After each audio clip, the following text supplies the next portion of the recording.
Hatkanangale police station परिसरातील stamp writer, xerox centre, हॉटेलसमोर 2 wheeler, 3 wheeler, 4 wheeler वाहने लावल्यास होणाऱ्या दंडात्मक कारवाईला स्वतः वाहन मालक जबाबदार राहतील.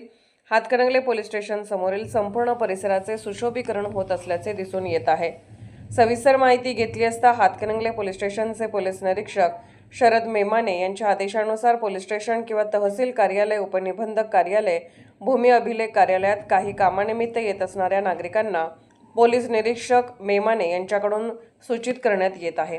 स्टॅम्प रायटर, झेरॉक्स सेंटर समोर आडवी तिडवी वाहने लावत असाल तर दंडास स्वतः जबाबदार राहाल, असे मत ASI सदानंद पाटील यांनी केले.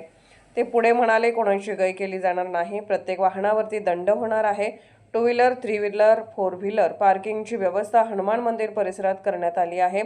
शिस्तबद्ध पद्धतीने आपली वाहने पार्किंग एरियामध्येच पार्किंग करावीत, अन्यथा कारवाई केल्यानंतर होणारा दंड भरण्यास तयार राहावे. पत्रकार सागर जमने, कुंभोज. कोणाच्या पण असलेल्या गाड्या कारवाई करणार आहे आपण. नो पार्किंग मध्ये जर गाड्या लावलेल्या असतात तर तिथं फाईन करून टाकू.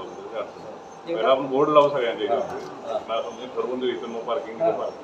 सगळ्याच लाईनला जर सांगितलं तर अतिउत्तम. म्हणजे एकदा जाधव साहेबांनी साहेब हे नियोजन चांगली केलं होतं आणि जाधव साहेब होते प्रत्येकाला उद्या म्हणा इथं कुठं बोर्ड आहे म्हणून काय म्हणलं, तुमच्या परमिशन आम्ही मुवेबल बोर्डची